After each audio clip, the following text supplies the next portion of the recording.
Ide bela.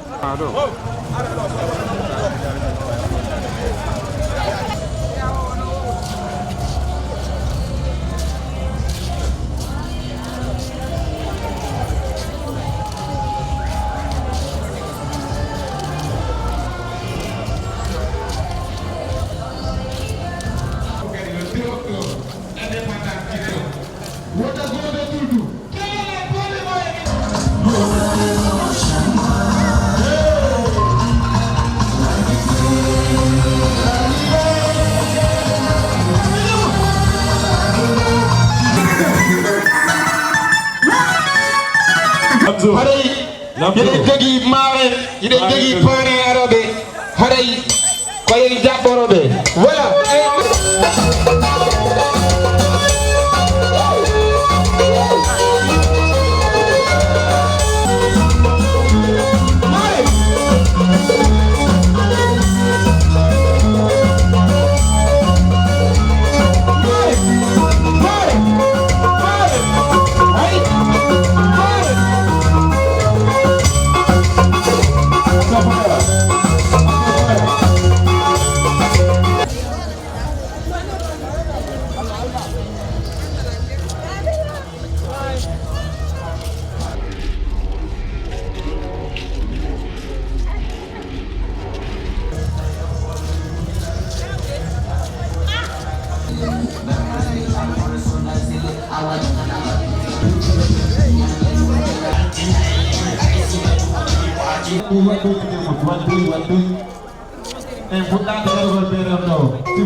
nangibe foko solar kingam sono pandirawni wati don kadi mo labire du kono wonde haraylam bawli kaberde kingam sono pandirawni let's go don kadi mo labire du kono wonde haraylam bawli kaberde dige dige no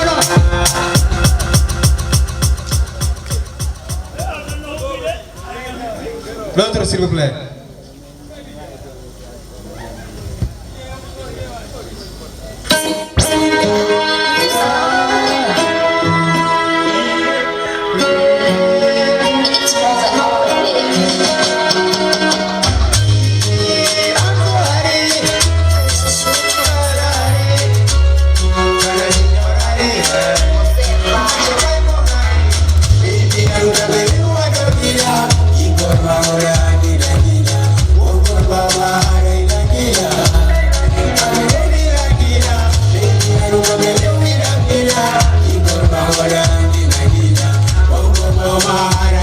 gila.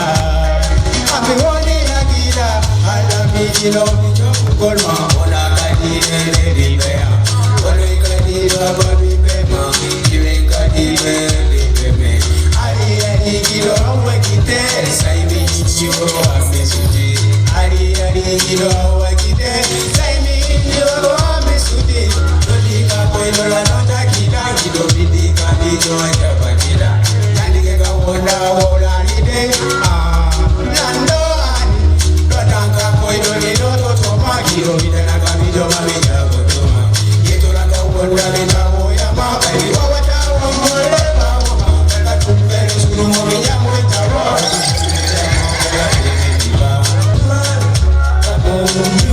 Majilo atuka wamiloleza.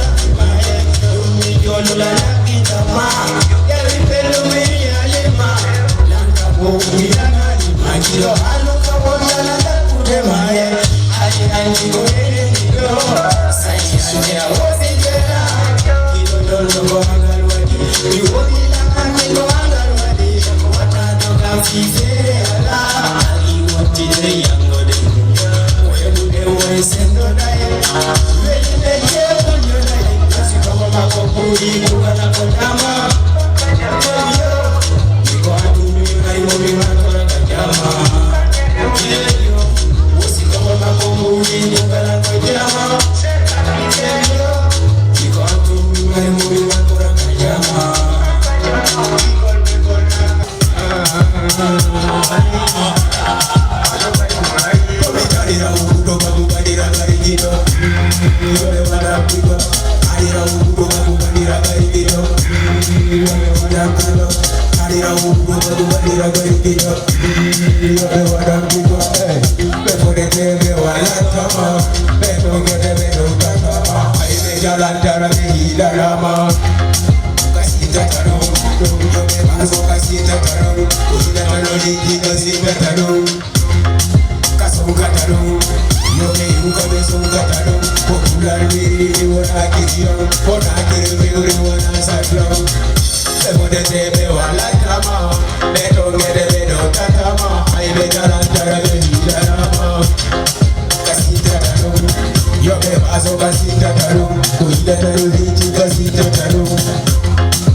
Tous ces éléments. Merci beaucoup, Jamati.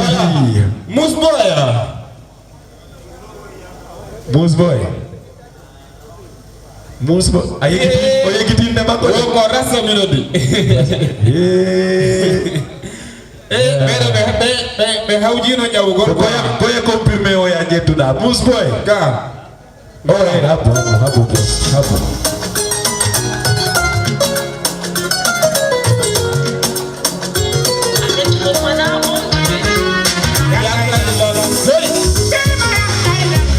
Ya mwapuka sobi.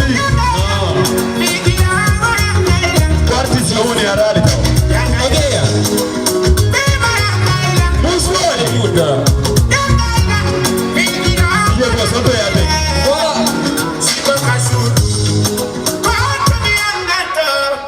Sala no udi long mandika. Ka. Weyo. Sobe. Abo. Yalla. Et donc grand Suleiman, merci beaucoup grand frère et bienvenue parmi nous, grand Suleiman. Ok là, cool.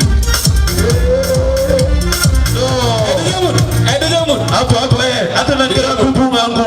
Il dit tout le monde, attends, grand poupou mango. There you go.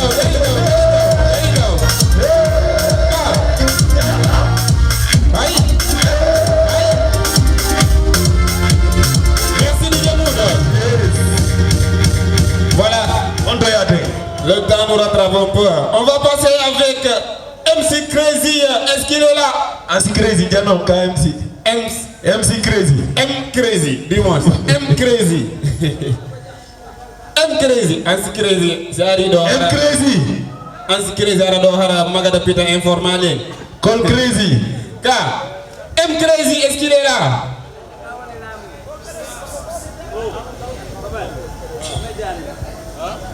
M Crazy. Ok, on va passer King Alia, est-ce qu'il est là?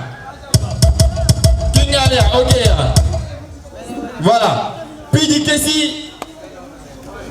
PJ Kessi, est-ce qu'il est là? PJ Kessi, hein? PJ Kessi qui a derrière.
Yeah. Okay. Mi fale quelle ne Tamzo mia. Quelle ne. Voilà. Il est assuré. Merci beaucoup Tamzo. Haray ko welta nak Tamzo kay. Ari. Anno kan da wonde mbiya wulda waddo. Pambo Kilata, comme même qu'on a voulu là. La famille, le 12 octobre, donc, Golden Club avec American Lebon. American Lebon.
CMA Youth.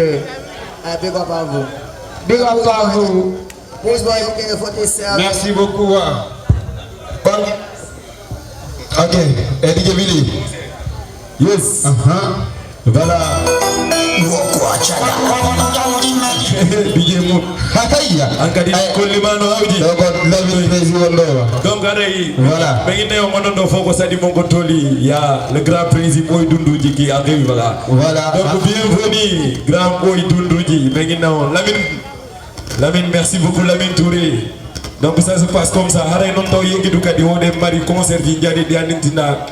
Haray chaque fois ben andintina on dit le 28 décembre Eneng striker no maison de la culture duta sek sengi no mai konto na bunami ka imowi liki laka kaka di mari do le 5 octobre sengi wi dundeng mari kadi oxygène dum ko pikin wo ko mboma de Ramzi boy wana hala wolu wadu mengia harano kadi fans be balasa ko be fono tora ran golmo impo hommage no mayali balasa ko j'espère mayali de yeah izo no maya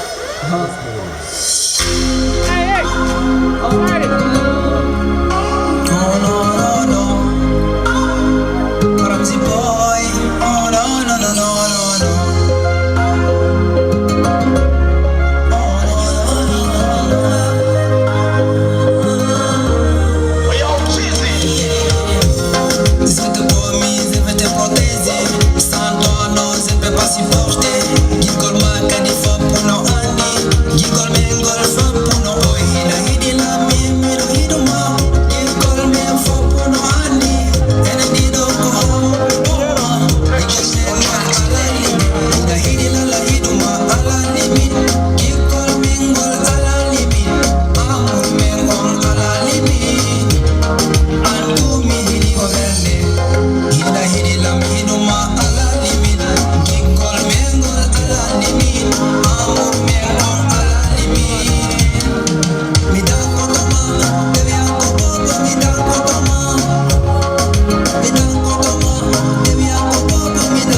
Balasa Quran nemi tome muda mama yani liberemo Ramdi boys nigga love story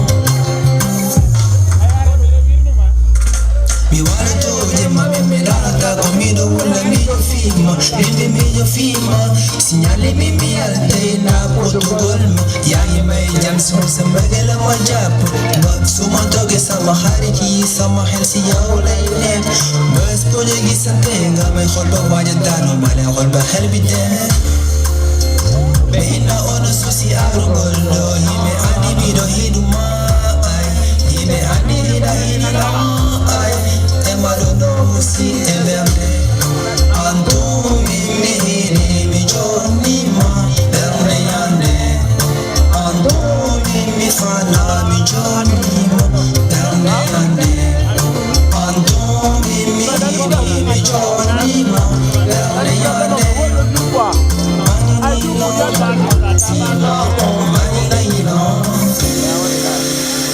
Yeah. Let's on the same. Do something good. What bear I know you can make it. Baby. BBC 224. Baby, c'est 224. Coming.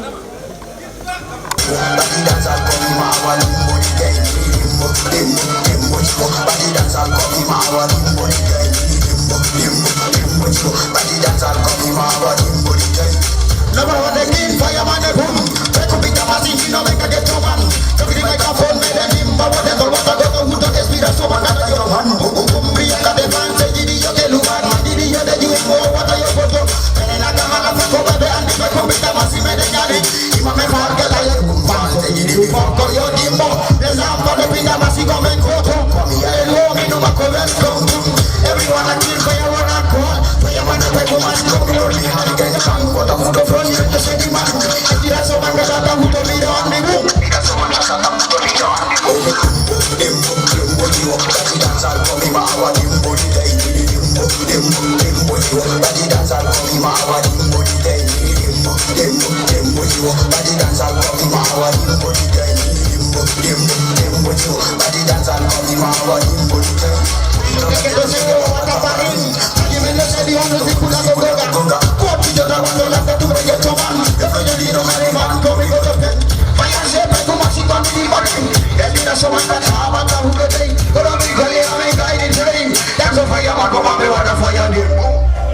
Everyone I keep fire, number one, they keep fire.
for me boss. Back it up, bring it up, bring it down, down.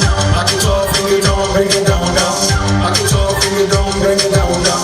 Bring it down, down, bring it down, down.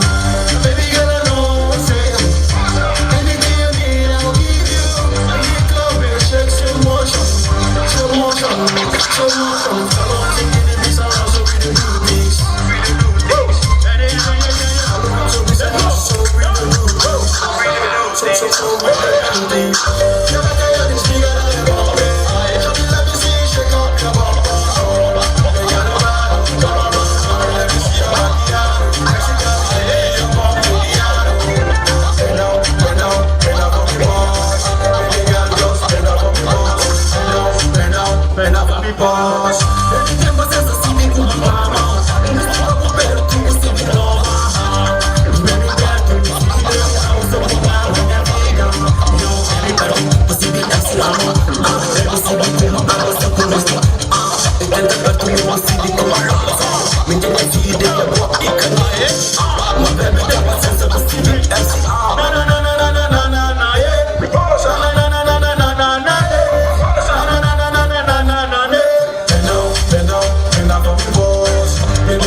I got the reality. For salon to me, so I got the quality.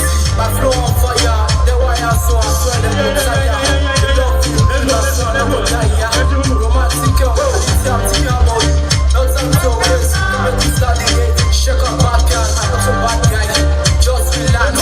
Coming by my name, Bad Boy J. Baby, follow you, but now. One long, baby, I know it now.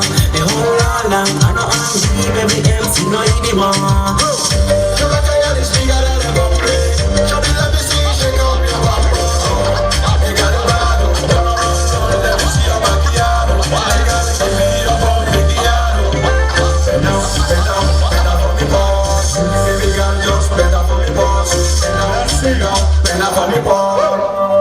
Merci beaucoup. Merci beaucoup. Juste pour concert. Merci. Voilà, merci Baby Aïcha, bientôt elle sera là. Voilà. Comme équipement comme. Kala yidonele monjara yotono jume kado. Allah yo help yo rejang. Allah mamina. Kono no ande kono concert. Ko yo fiju dialo kella non participer. Merci beaucoup yenge. DJ Bella. Oui. Ça ici be jodi ni. Yette jalla be no duri do ko komo be quoi. Afami. Si tay na mo yette bande be imay be amay be fije be o kabe sa. Joli.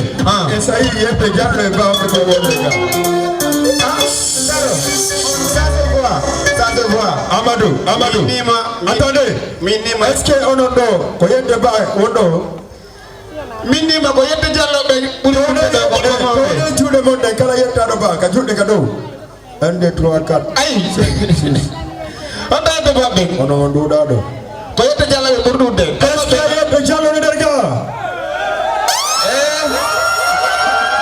Ko koma be do. Afamal. Defina. Robe ko bayi robe toni jude be toni jude. Ni vale. Est-ce que yette bari no derga bari be no derga? Loli ko mene fola to akaza. Boss, aja, Bapita. Okay. Tell them Bapita. What the father no Johnny. Yes. Bapita, boss. Bapita, s'il vous plaît. Minute. Bapita, minute.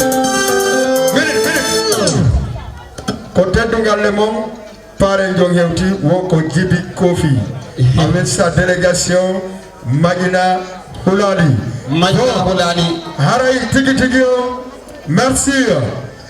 Auto monsieur Boy Doundouji, le président Boy Doundouji. Merci. Haray May. Ok. Allez-y. May.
jama salmina mo kala inde mo ngi tore mo ngi aka jodi inde sadi jama on ko toli hido andi hande kadi ko hande ko ngal yete bajo majje do hande mi anda non si tay yete ba noga ene yetabe babe noga yes yetabe babe be ko be dido honto yetabe jallo be woni ho yes awa hande ko hande badra yeah ilando jama on no habino on moda le wodi artiste de jouer après bébé ça vient tay pause de jouer apelam me gara ko sala jabi kono yi sinde do jodi ke tu kambe ko poda no gurade be mo kala poda yande ko amni o yi pare mon monsieur Djibi Kofi mi hayno di moy kan Abdou Bambara Djibi Kosi voilà merci pour corriger la main merci l'office tout et yedi mo e Bafodé Thio Diallo wonno be monsieur Abdou Bambara voilà et Ramatoulaye Salane Nafisatou c'est-à-dire donc andi wonbe do ben idde bebe sa be kadi natino ne bino abi bebe sa mais fala yo wadu ko andira don ko bayna jangi andira don mais anda ko me vado ko andira don ko kala ne bebe sa s'il vous plaît kala mo kella li Allah kella mu fasulu ala kala mo kella li Allah modi makoro don onon kellu be fo Allah yo hewte tout modi mo yella yo wadu aja maintenant bébé ça badra toli mom wadale mi ponaru pare ngom ko monsieur Djibi Kosi hande na oda hande ko pare akasa Ilu Salamu alaikum Hare ni salmina mo kala inde mo ngi tore mo dum kala ka gido way won jerde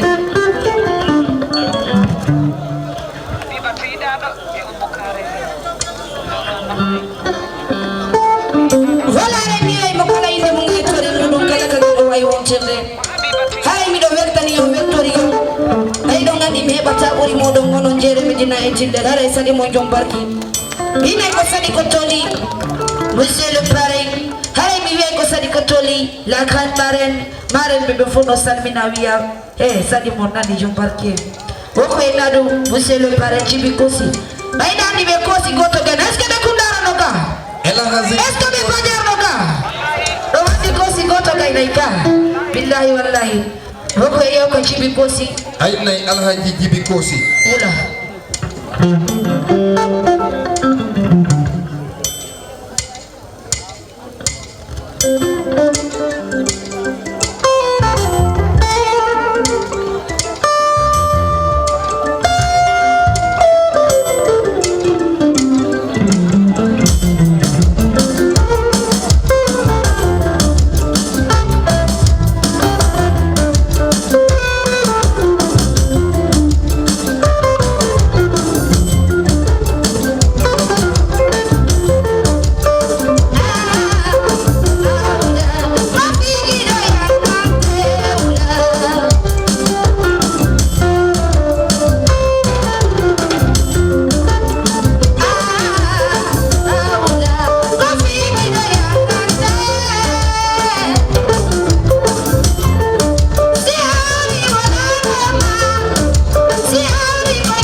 Sayeri Mali ko jibi. Sayeri Ivar ko jibi.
Okay.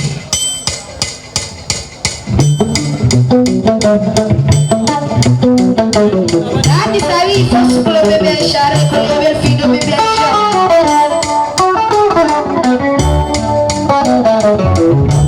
Ele wa be ko ida be, ele wa be ko la be, ele wa be ko ya na be, ida wa be ko ida be, ko ida be.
Vida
Thank you.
afu inahaja simuni inohoti kana yataka sijauni inohoti kana yataka onyande inoda oini moidimi oini mofadada ona yahuda yodi bimutini onyande fijoma ande inotoji o ande inotoji o bako bingani ande bako bingani uri bako bingani icho ande kali woni wow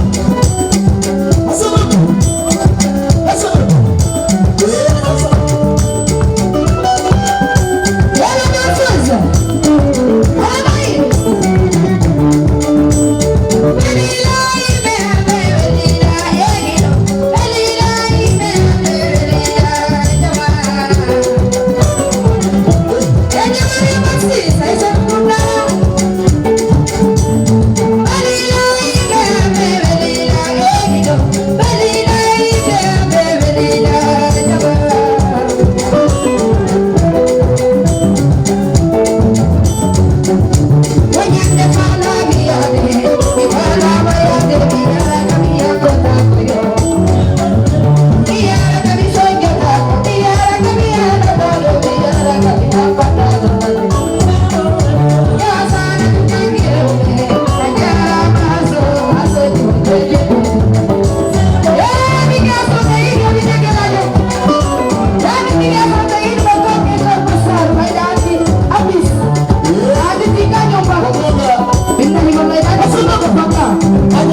Merci. Voilà.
concert dige lamzo hide wondi do e mare makko ɓeydamo hasanatu ha ɗay janno weltana mais wima concert on ɗo o feƴƴiri no yaari donc mi événement honno wiiɗa e makko. Assalamu aleykum wa rahmatullah mi laaɓe o leɗɗo fof hewtiwira gollon hasanatu gawal nene goto mon walla marenna haray mi wuriki on fof mi salmini on machallah haray anniversaire on concert on feƴƴi e jaam machallah kono jama on falira noon haray ko noon heɓiri par ce que sa ari événement a hewti e jaam on seedama jeeya ɗum haray ko yettugol Allah franchement haray lan souhaité Digué Lamzo joyeux anniversaire yallah tawnen kadi ko arata tawnen duuɓi hewɗi ɓeydnamo bonheur on machallah haray la weltani télévision ji arɗi ɗo ɗen fof soutenugol mo haray la weltani on fof hay goto e moɗon meccani. Donc haray hasanatu kay meɗe wadde grand événement arde wondade ɗo striker à Dakar hono kay waajal on striker on ka préparation makko on numarɗo ko franchement ay kum gonda woldende mum noon mo welanmi par ce que mi daaray émission makko mi daaray vidéo ji makko ni inchallah lan préparé nade fi makko ɓuuri komin wadde ko Digué Lamzo ɗo ko mi waɗa ɗo ɓuuri ko waɗi ɗo ko si Allah jaɓi. Donc on nani striker à Dakar ɓe waɗay ko ɓuuri ko ɓe yiya ɗo kon haray ko bienvenue à vous haray striker ko fansuɓe ɓe habbima bientôt inchallah. Merci beaucoup franchement meɗen ɗo e maître Djiby Kossy quand même sérieusement ɓe koɓe wino kon ɓe confirmi ɓe waɗi jama on fof yi donc haare meɗen salmino monsieur Djiby Kossy ɗon e jam donc honno yiɗon e événement on ɗo honno waɗi ɗon ɗo par ce que ko wiɗon kon on waɗi événement ɗo tena mi weltani kon taw onon Digué TV on radio mo gon no yaade no waɗi needi hay law min famali kono komin famanta kadi jakana on wonno bomɓe ɓe kakkala no wona e nder golle taw o bona kono o bonna moƴƴuɗo ɗum fof no wona kala golɗo golle o gollala golle laaɓal o tampay mi weltani on onon mi weltani groupe ami Maƴina Hulali on min salmini fof radio ji ɗin ɗo e télé ji ɗin fof miɗen hiwri on haray couragere wonon laaɓal e needi hara jam fa ala goɗɗo ko golli wo ko fanɗi so tawi no laaɓi jam fa ala toon ko jam fa kan heewi wo laaɓal ngal ñamoyta ɗum.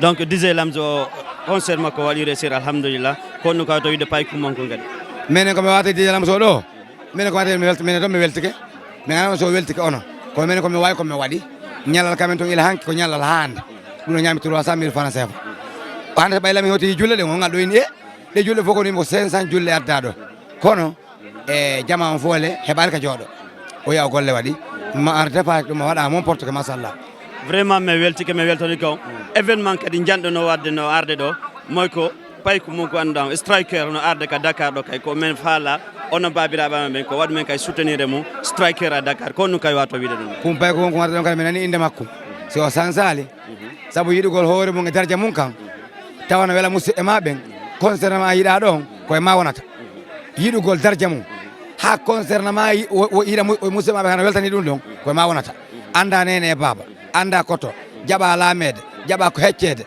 a heɓay ko mi miñita kono sa heccali a miñitali a miñitata.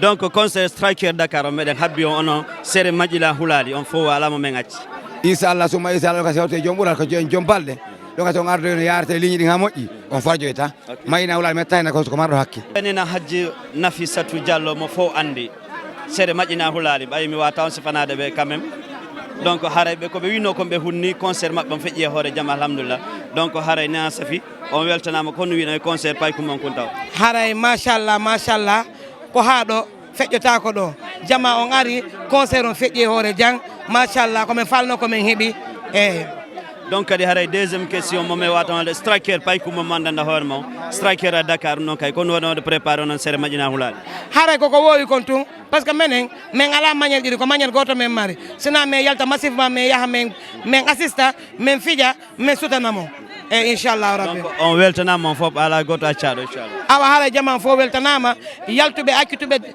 gonga olof ɓe ñijja sellal yëpp ndax anniversaire Digué Lamzo bi hiɓe weltana ɓe weltora nani haɗa jama fof no weltona wonti gonga on jarama onon kadi Jama TV cikaw cikanam rek vraiment golle monen no yooɗi no laaba hino mari teddugal haɗa cikaw cikanam ci lu baax merci beaucoup. Ok, merci sel téléspectateur ɓe Jama TV fof ay goto ala fof ko watti suivez programme on no wiɗon no striker à Dakar c'est bientôt big up à vous.